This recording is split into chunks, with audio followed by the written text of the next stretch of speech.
The OSS was our wartime intelligence agency, and Allan Dulles was one of the major figures. So he was the head of the bureau, the station in Switzerland. When the war ended, he became OSS station chief in Berlin. 10 days after he got there, Truman abolished the OSS. So here's Mr. Spy. He doesn't have a spy agency anymore. And so he went back to Sullivan and Cromwell, back to his law office, and he spent essentially most of his time hanging around with his old friends from the OSS. I mean, think about what a change this was. All during the war, they're sending secret agents behind Nazi lines. They're risking everything. Day by day, the whole world is swirling around their decisions. One day you go home and it's back to looking at the debentures in the law office. It was too much of a shock. They were like the pilots in the Battle of Britain, who, when the war's over, they're back being a milkman up somewhere in Liverpool.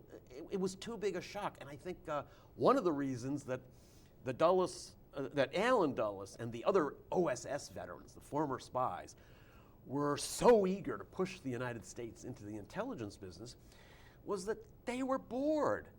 And the CIA was created in a way to address their boredom. The CIA was never created as an agency to assess what was happening in the world, reflect on American foreign policy, try to understand processes. No, it was an institution designed to strike, to hit, to intervene, to crash into other countries, to shape policies in other countries. And that served the personal needs of people like Allan Dulles. Now, of course, that was a match for what else was happening in the world. We saw the rise of another power. Actually, one of the reasons that we were so terrified of the Soviets in excess of what we had to be is that we had no idea what was going on there. We assumed the worst. So I think it was Allan Dulles' idea that was very harmful in the long run to American intelligence. He was a co-author of the bill that created the CIA. And in that bill, the National Security Act of 1947, he did something that had never been done in the history of Western intelligence. All Western intelligence agencies, particularly the British, who were held up as the gold standard of intelligence, had a firm rule, and that is there has to be an absolute division, a firewall, between on the one side the people who gather and analyze intelligence, and on the other side the people who carry out covert action. Because if you have them all in one agency, every foreign intelligence assessment is going to end by saying, and so we need a covert action. But Allan insisted on bringing both of these into the same agency because he wanted to be in charge of intervening in other countries.